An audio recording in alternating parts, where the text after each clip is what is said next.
Hi.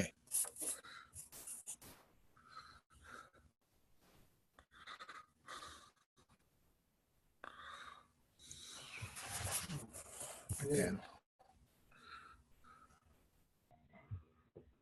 Hi, Stan. Hold on a second.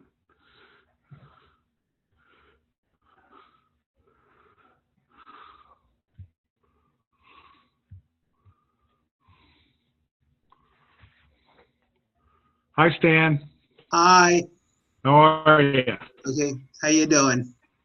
Good. Marcia's here also. Marcia. Hi, Marcia. Hi, Stan. How you doing? Okay. Well, are you still here or are you in Florida? I'm in Florida. That's what I thought. Doesn't look like your house. Doesn't? Okay. I could show you around, but I won't. Okay, that's perfectly all right. Maybe after. Okay. All right. Have a very nice place. Good. I'm glad. What town are you in? It's officially Lake Worth, Lake Florida. Worth. Okay. Great. Right on the border of Boynton. Gotcha. Know it well.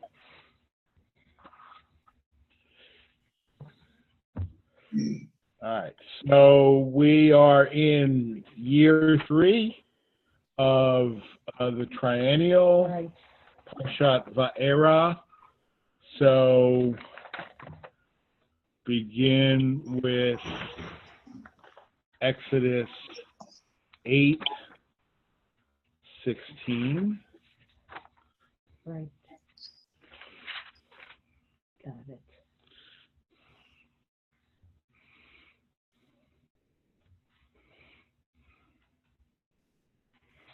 All right. So we're in the middle of the plagues.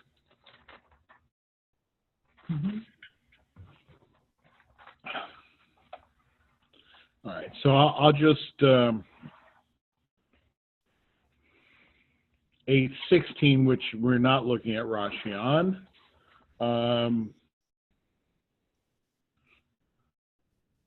The Lord said to Moses, early in the morning, present yourself to Pharaoh as he is coming out to the water, and say to him, thus says the Lord, let my people go that they may worship me. For if you do not let my people go, behold, I will incite against you and against your servants and against your people and in your houses. Right, so the JPS says swarms of insects, and the Chabad translation says a mixture of noxious creatures. And the houses of Egypt will be filled with a mixture of noxious creatures as well as the land upon which they are. Okay, so obviously, so we see a difference in translation of the word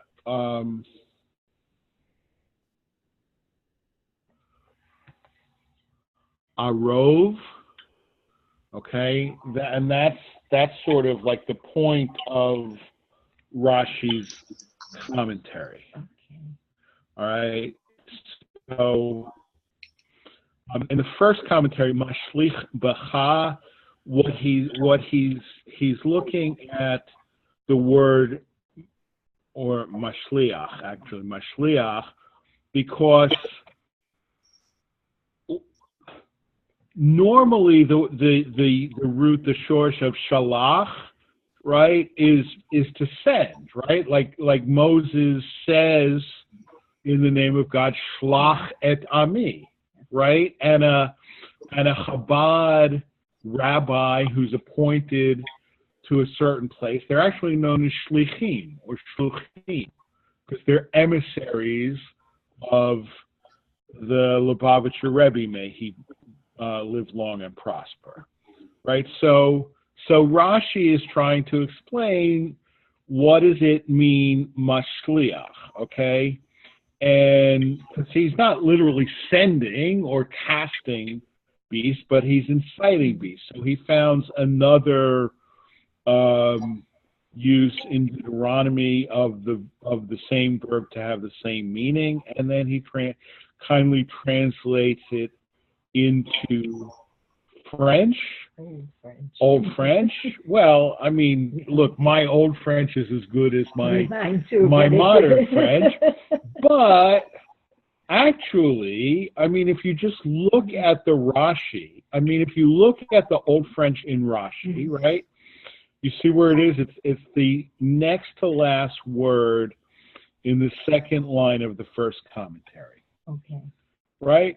I mean, I see insight. Yeah. Right? Insight.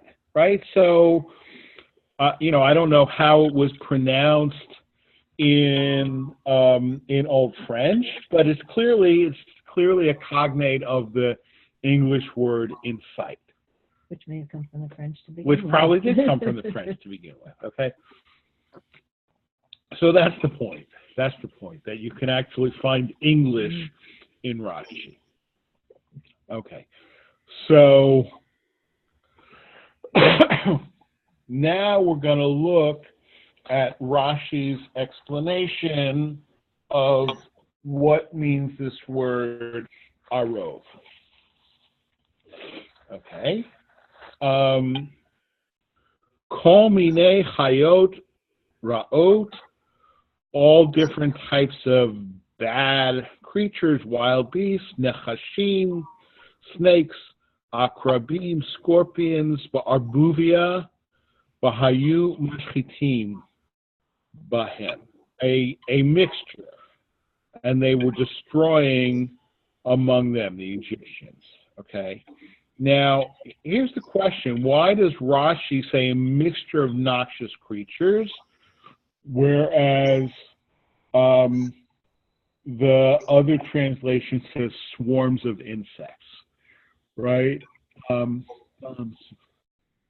Blood, frogs, lice, insect, right? We usually we're more used to translating it as swarming insects, right?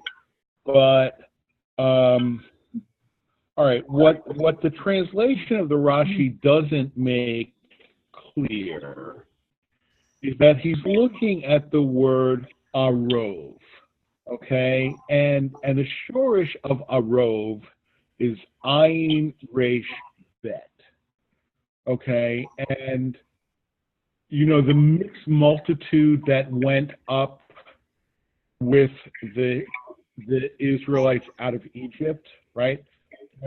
Right, a mixed multitude. In Hebrew, that's Erev Rav.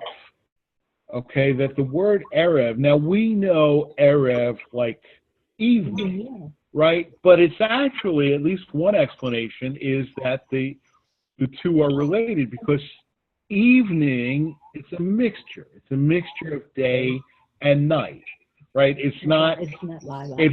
It's not Lila. Yeah. But it's not Yom either. It's a mixture, right? So arov can legitimately, I suppose, mean a mixture, right? And so it's just like an Erev Rav is a mixed multitude of people. So this arov is a mixed multitude of nasty beasts. V'yesh tam b'davar ba'agada b'chol makah b'makah lama zu v'lama zu. And the Agada, the Midrash, gives a reason for every plague. Why this one and why that one? All right. Keseder malchut. Oh. B'tachsisei milchamot malachim ba'alehem. It was according to the strategy of the king's war. Okay. First, the king's army destroy the springs, and then they blow and sound ram's horns to frighten them and confuse them. Thus, do the frogs croak and make noise, etc. Right. So according to Rashi, there's a logical progression, right? Now, I'm going to talk about tomorrow. Stan, you won't hear because you won't be here, and you probably won't hear it either because you don't come early enough, right? But Tomorrow or Shabbat? Shabbat, I'll rather, be there. Shabbat. I will be there Okay. tomorrow. But Morning. that there's actually a different logic in the progression of plagues, that it's sort of a measure for measure. And I actually spoke about that a little bit last week too, when we spoke about why water was involved in the first plague, right? But the point is, whatever the logic behind it is, there's a logic. The order of the plagues is not simply random. Okay.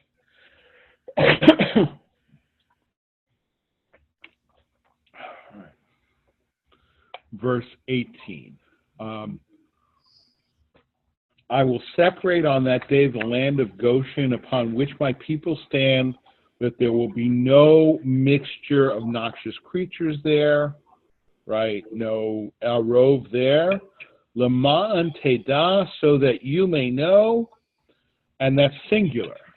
Ki ani Hashem, that I am the Lord, bekerev haaretz, in the midst of the earth.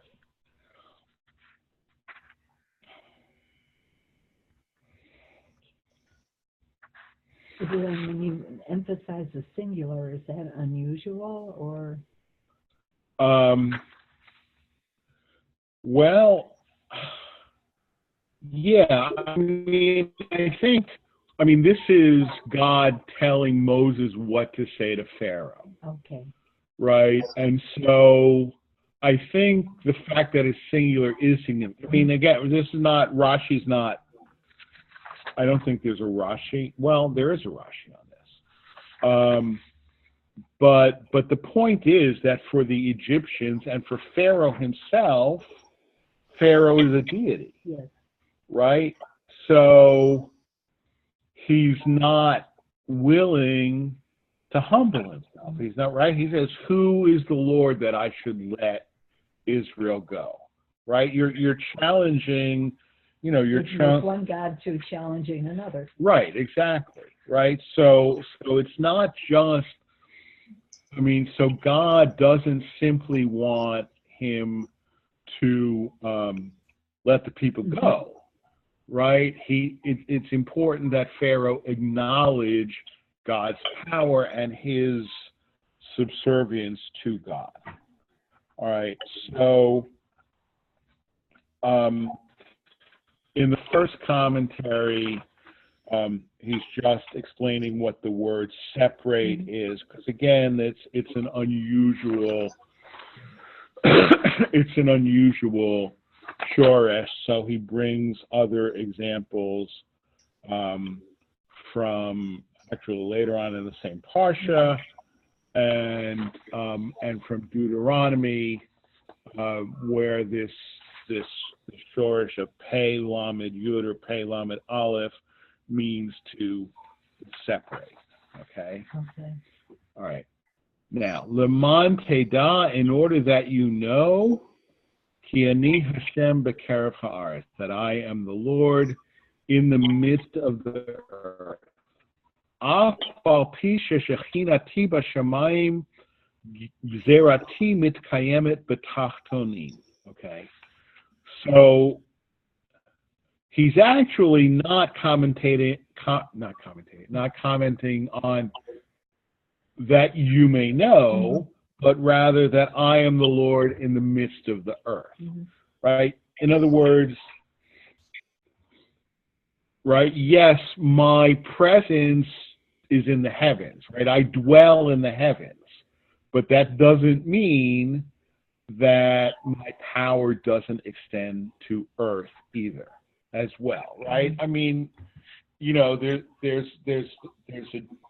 a joke, a joke or a story, in the old Reformed Judaism, there used to be this hymn, God is in his holy temple, right? And people used to joke that, yeah, God is in his holy temple. Let him stay there. Yes. Right? Let him stay there and, leave us in charge down here. Right? And actually, I mean, it's fascinating, and not to wax too sort of current event, but that's clearly what Jerry Falwell Jr. said the other day, that, there's justice in the heavens, but there's not justice down here on earth, and we're not looking for a good person to be president, right? We're just looking for and that it's totally legitimate for us to advocate policies that are in our self-interest, right? In other words, it's a sort of extreme misreading of Augustine. Absolutely. Right? It's an extreme misreading of Augustine. But this idea that, God has his realm, and let him stay there. Yeah. Yes, God, you're in charge of the heavens, right? And actually, that's even in one of the Psalms. Hashamayim shamayim ladonai v'ha'aretz natan livnei adam. The heavens belong to the Lord, but the earth he has given to the children of man. Right? But clearly, it means that we stay out of God's business, right? And of course, this is why some people during the beginning of space exploration said that space exploration was also impious, right? For exactly the same reason, right? God has given us the earth, but the heavens are his, and we have no business mucking around up there. But it doesn't mean that he has no business mucking around down here. Yeah, right? The trees filled in the lower world. Right. But, Pharaoh could have felt that way, and clearly some people do. Okay. So, so the Lord did so. Heavy swarms of insects invaded Pharaoh's palace, et cetera, et cetera. So now Pharaoh is semi-convinced, right? And verse 21, Pharaoh summoned Moses and Aaron and says, "Go and sacrifice to your God within the land." All right, Zivchu leElohechem ba'aretz.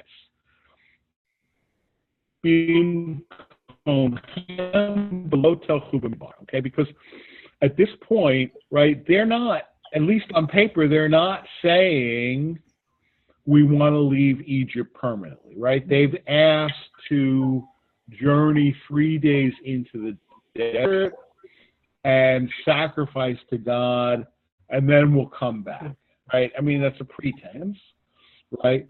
So Pharaoh says, well, if you want to sacrifice, all right, I give you permission to sacrifice, but here, right?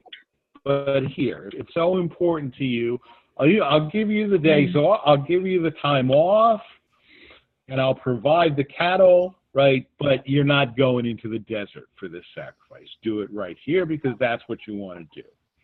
Okay, but Moses says, Lo nachon lasot ken, right?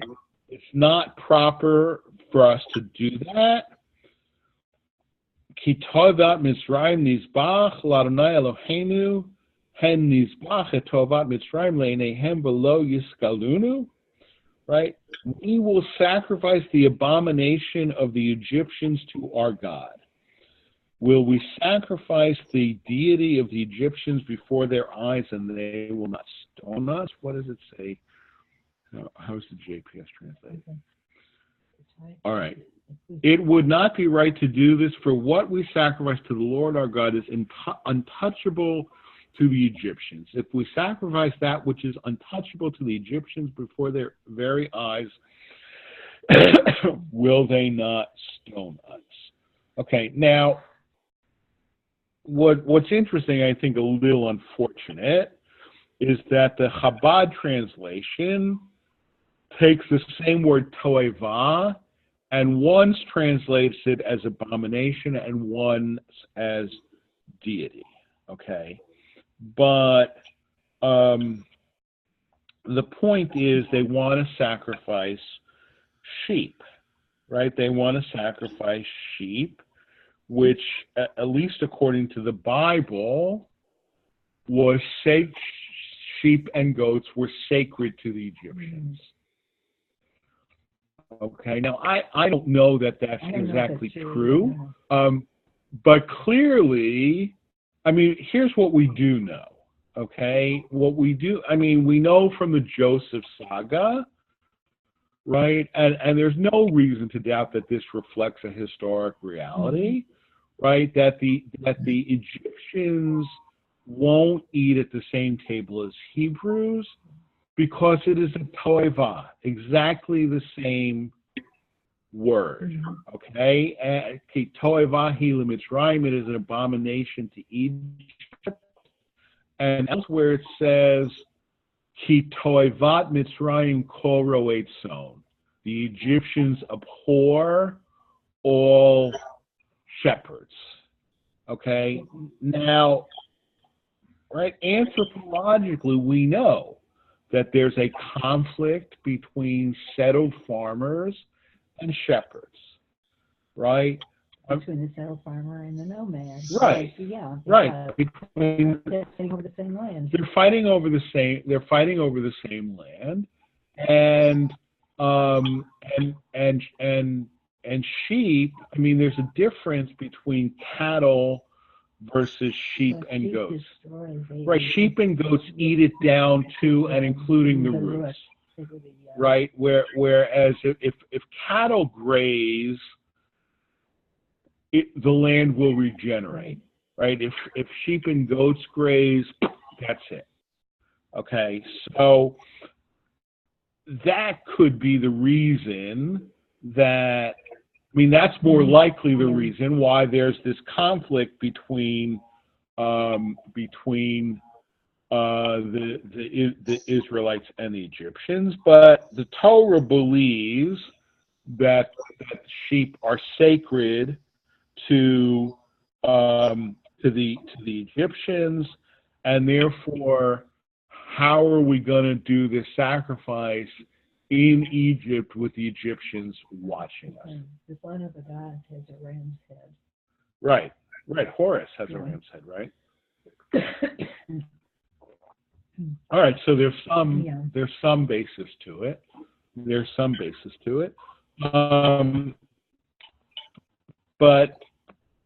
But this idea that we don't want to incite people against us by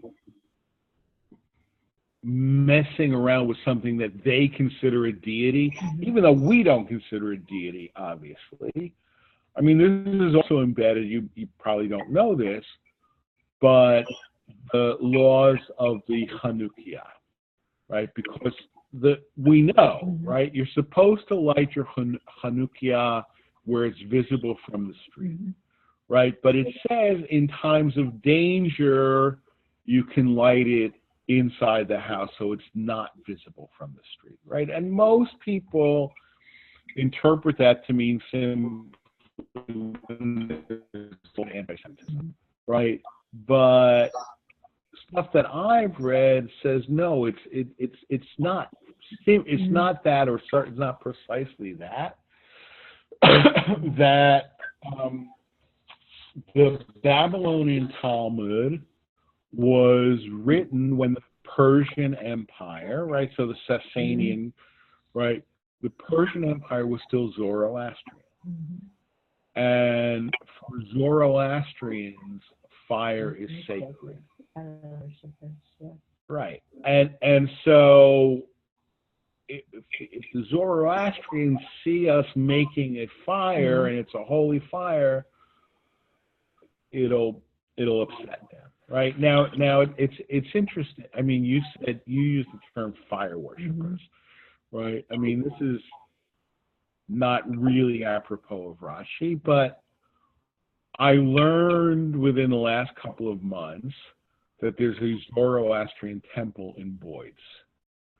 And so, of course, I had to look it up, right? And I found on YouTube a clip of the dedication, Okay, and what's interesting is that if you look at Zoroastrian websites, Yeah. they say people say that Zoroastrians worship fire. We don't worship fire. It's, in the same way that, like theologically knowledgeable Christians say we don't worship the statues, Mhm. right? The statues are a way of concentrating our prayer, but our prayers, Yeah. right? So they go to extreme lengths to say that Zoroastrians do not actually worship fire. And then you go to a news story about the dedication of the temple, and here's this lay macher from the Zoroastrians saying, we worship fire. Right, which I took a class on a few years ago on religions in the Middle East, and part of it was on Zoroastrian, and yes, very much part of their ceremony. It's very interesting. It was very interesting, very complex, very complicated. Right. Well, but using fire in the ceremony doesn't mean that they worship fire. I mean, yeah, no, it's essential. I mean, it shows the danger of an outside observer looking. I mean, I gave this example once. If somebody came to our services on a Saturday morning and knew nothing about Judaism, right, you could well imagine them. And then there was a part of the service where they bowed to the sacred tree. Yeah, that's right. Right, because during the Aleinu, right, you bow to the right, we bow to the sacred tree, but we don't bow to the right. I mean, right. So, but the point is, right. So the first Rashi says it's a right.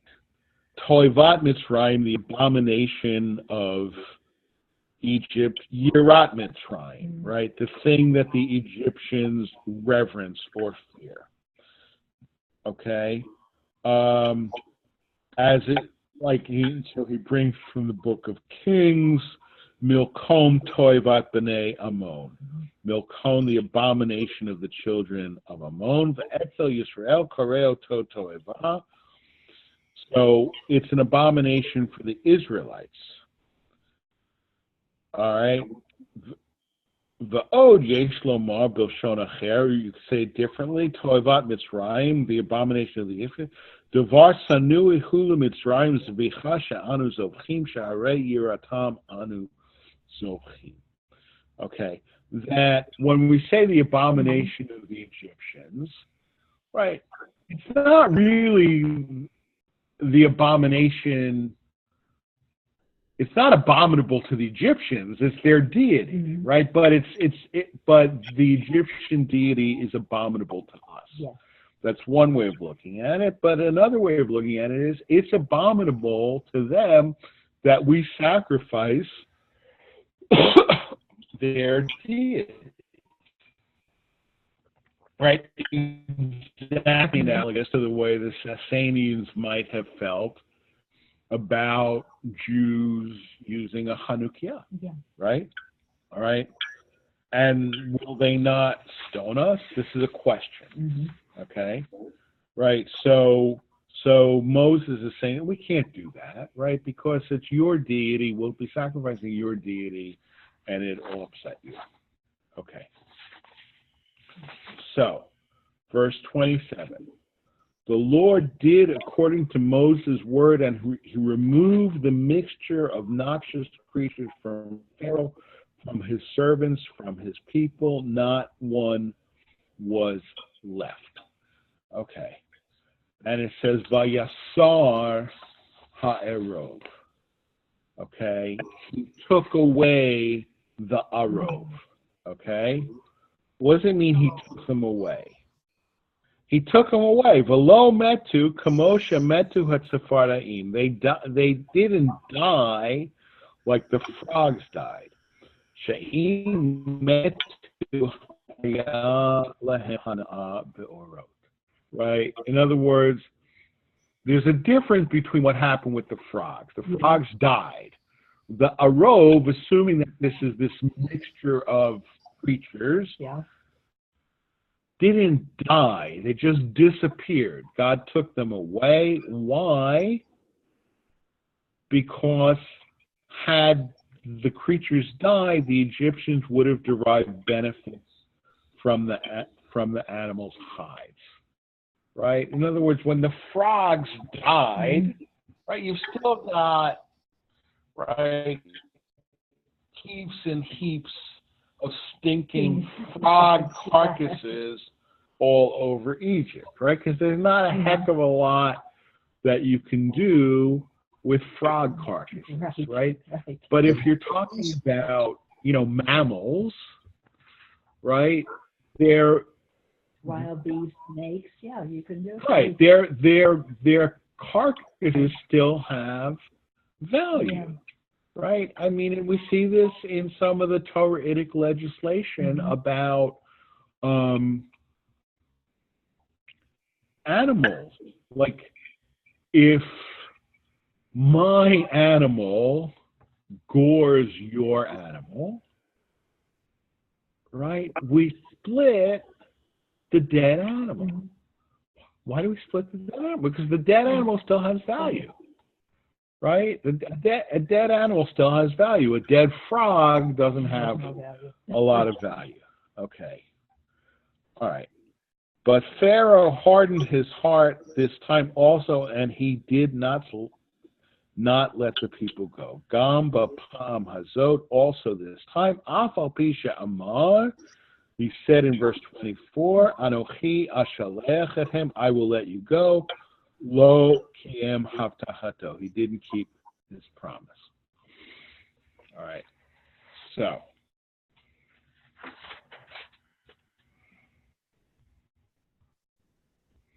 Pharaoh became stubborn this time also and would not let the people go.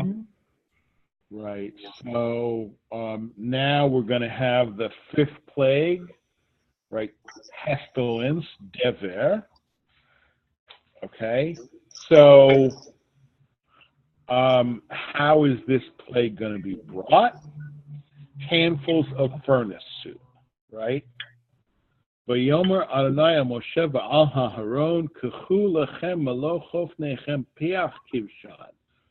God said, the Lord said to Moses and Aaron, take to yourselves handfuls of piach kivshan, furnace soot, vizarko,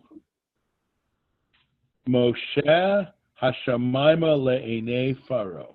And Moses shall cast it, shall throw it heavenward before Pharaoh's eyes, in the presence of Pharaoh, right? All right, so Malo Hofnechem, he's explaining what this means. Yaloines, I don't know what that means. I don't know French, but if you look at the Hebrew that's in brackets, galoni, gallons, right? And I don't know. I mean, you might know the historical origin of the gallon as a unit of measure, right? I mean, to me, a gallon seems more than a handful, right? Definitely. Even a full fist, but it could have been, right? Most units of measure were originally related to measurements of the hand, right, a hand breadth or a cubit, right? A cubit is from here to here, right? So, I mean, that's what I found interesting. Gallons, okay. Furnace soup, okay. Piach kivshan. Davar ha-nipach min ha-gechalim amumim ha-nisrafim ba-kivshan. All right, so why is it called piach? Because it's a substance that is blown, nafuach, okay? Which is true. I mean, soot is blown, right? and it's made from dying embers that were burned in the furnace, and in French these are called aubes. Again, I don't know. I have no idea. All right. Piach lashon hafacha. Piach is an expression of blowing. Haruach mifichan umafrichan. The wind blows them around and makes them fly. Okay. Vizarko Moshe. Moses shall cast it, right? So the first question that occurred to me, right, if Moses and Aaron are supposed to take handfuls of furnace soot, why does it say Moses shall cast it heavenward, right? Shouldn't Moses and Aaron?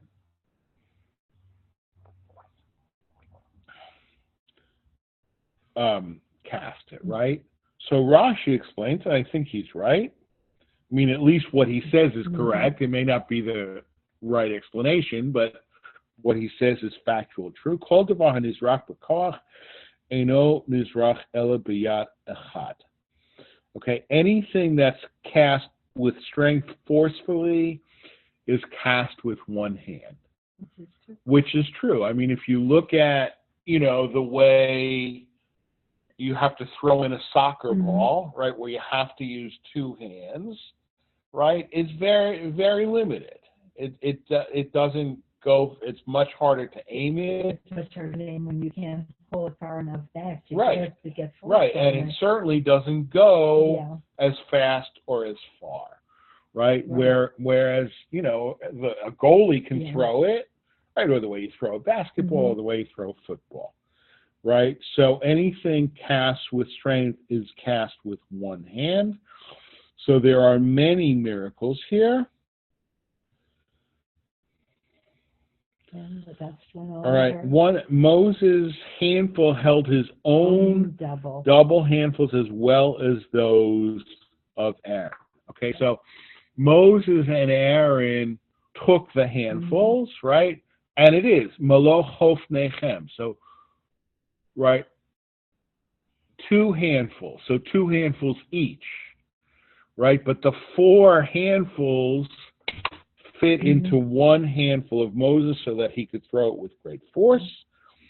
V'had shehalach havak al kol eretz Mitzrayim, and the dust went over the entire land of Egypt.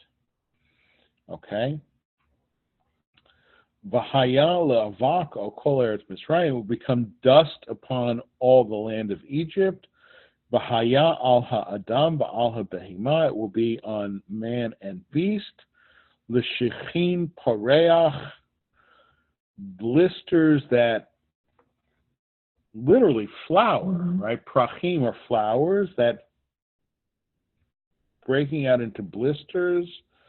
Uba'abu ot, b'chol eretz Mitzrayim.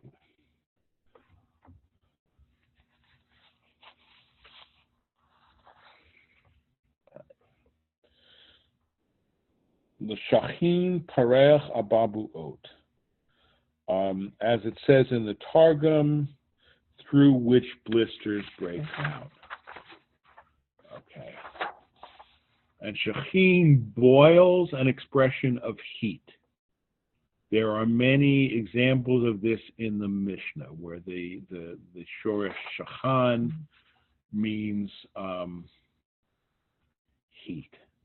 I don't know if that's true, but boils are often, right, hot, warm to the touch, right? So they took the furnace soot and they stood before Pharaoh. Moses cast it heavenward and became boils, breaking out into blisters upon man and upon beast. All right.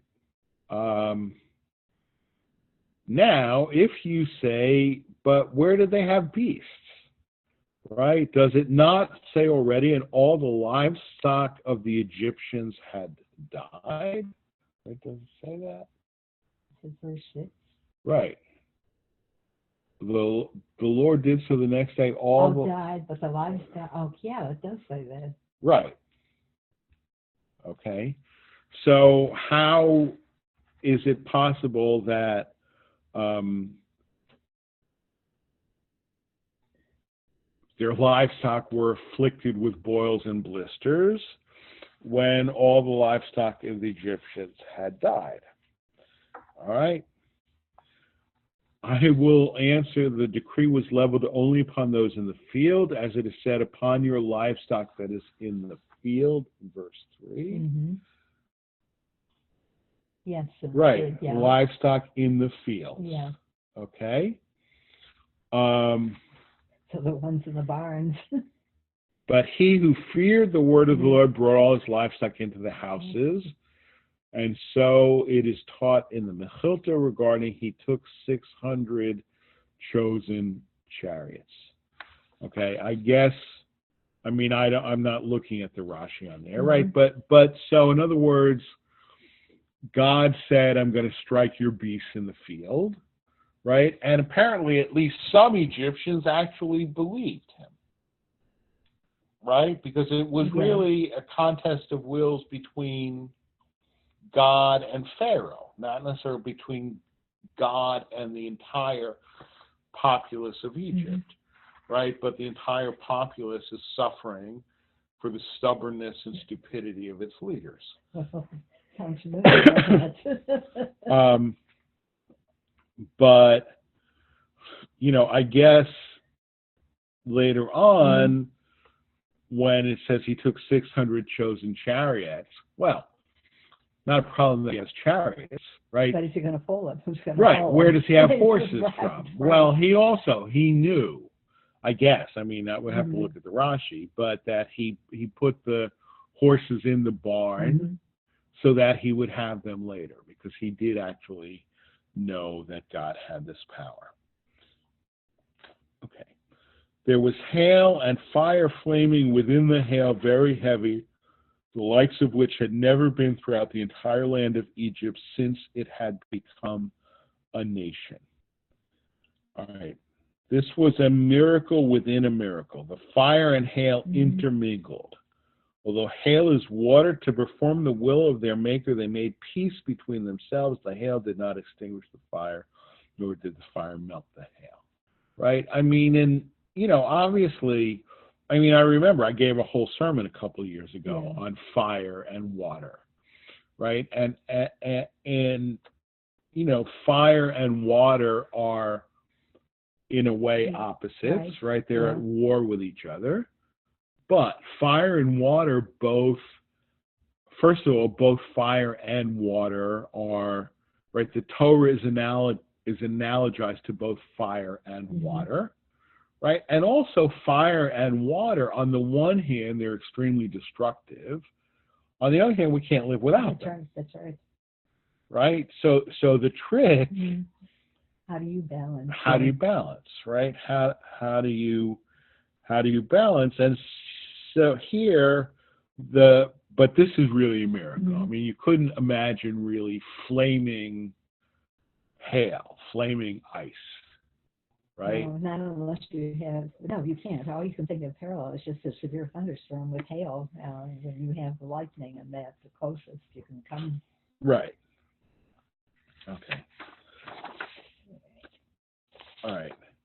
Moses said to him, "When I leave the city, I will spread my hands to the Lord. The thunder will cease, and there will be no more hail, in order that you know that the land is the Lord." Okay. So the Hebrew, Kitseti et ha'ir, when I leave the city. But within the city he did not pray because it was full of idols.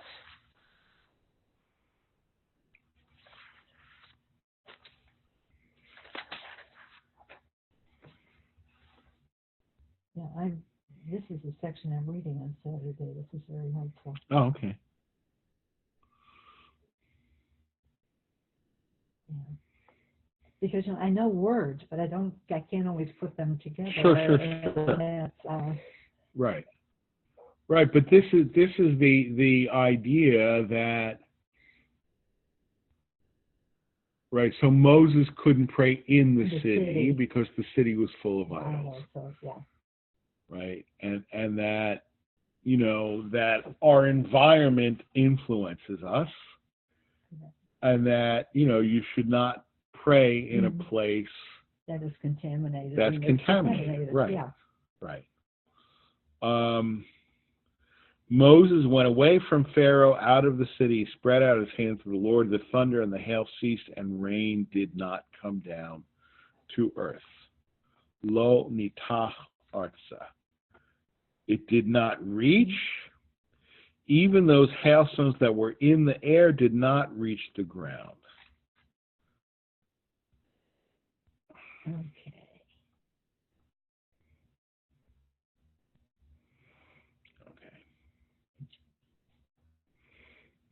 And then he brings a whole lot of linguistic stuff.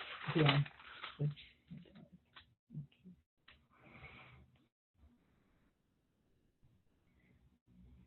And Pharaoh became stubborn and reverted to his filthy ways. Right. Yeah.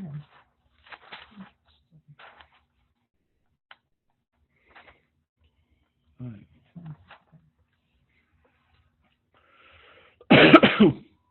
So, any questions?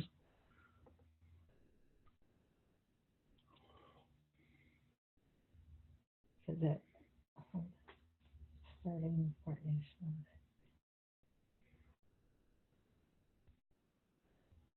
because in 27.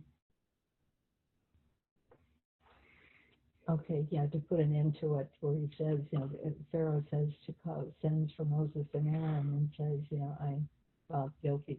The Lord is right, and I and my people are in the wrong. Right. And you sit under his feet. Okay. You want to record it? So again, things were,